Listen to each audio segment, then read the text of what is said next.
What is up, you guys? Today we have a post by All Is Mind again. This one is called, What Would You Do If You Were Loved and Desired Like a Living God/Goddess? Here it is. I write this post in the hope that you will understand what it means living with the true knowledge of the law in mind. When it comes to relationships, understanding the law change you from the core. In fact, you change yourself. It's far above some vain hoping that the technique you do will work. You know it can only work, so you build the greatest thoughts and feelings about you. Because you know the law and its power, you build a self that is a gift to others. You make a sun out of yourself. Just being in your presence, people feel blessed. Ask yourself this: how would I feel if I was loved, desired, and treated like a living God or goddess? Take some time and write it down if you want. Above all, feel the shift of it. LOL. It's a better feeling than any drug. What would be different in your mind, your attitude, and your life? Would you spend time waiting for a text or a word or an act? Would you feel undesirable or imagine yourself in a victim position? Knowing and understanding the law and what it implies, would you still think that these things happen to you, or would you know that you make things? Would there be anything to be needy or desperate about? If you know that your SP loves and desires you more than anything in this world, what would you fear or be jealous about? Trust me, you would not even need to think of that SP. You would not write or seek attention. Quite the opposite. They will do it. You would hardly feel alone or needy or anything of that nature, because when you feel loved, you attract love from everywhere. And no, you would not feel excited about this.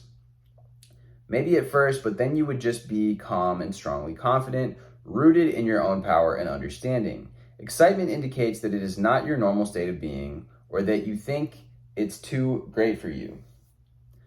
We've talked about that on the channel before. Bill Gates is not excited having 7 millions every day just by being Bill Gates. To him, it is as natural as breath. So it is natural to have the greatest love for a person who has a strong belief that he or she is loved like a god or goddess.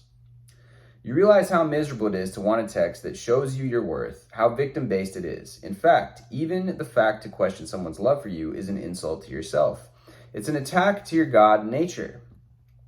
Knowing the law, you start to create days where you are treated as a king/queen, where people run after you and not you having a small attention from them.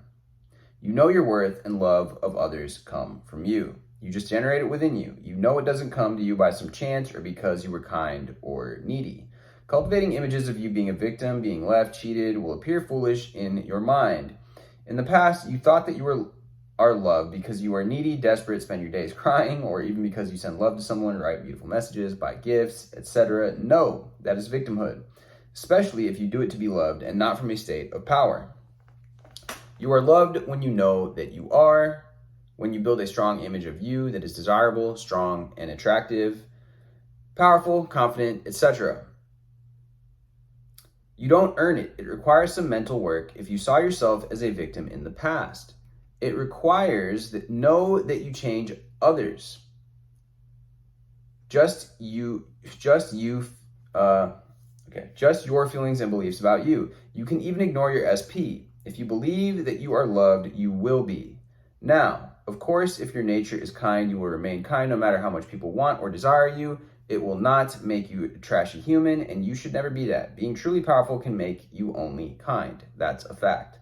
When people talk about the they are you pushed out thing, they still don't get that the you is the key. They still are desperate about the SP and still trying to change the SP. They still seek something from the outside. So please understand that in the they are you pushed out sentence, the you is the true key. So change the image about you. Change how you feel about you and your life. Change how others are seeing you in your mind. Become aware what you believe about yourself and others. Ask yourself, do I see my SP through my victim beliefs or through the belief that I am loved like a god or goddess? Every time you need to be reassured, or you are needy, or you're not thinking from the I am loved state, you create some problems that need not be created.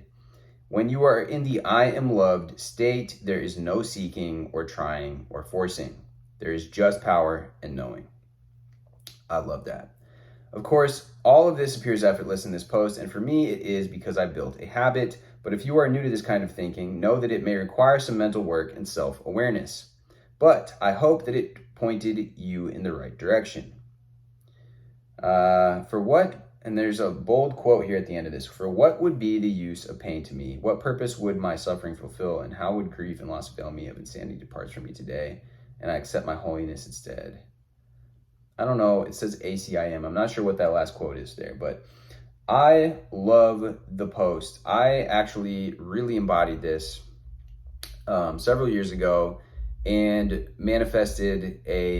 I had a success with this. I manifested an SP, really felt like this kingly type energy, this God type energy that he's talking about, really embraced that, and really would wake up and go to sleep feeling that like that every single night and feeling loved and adored and admired. And I think that it's a great place to be coming from.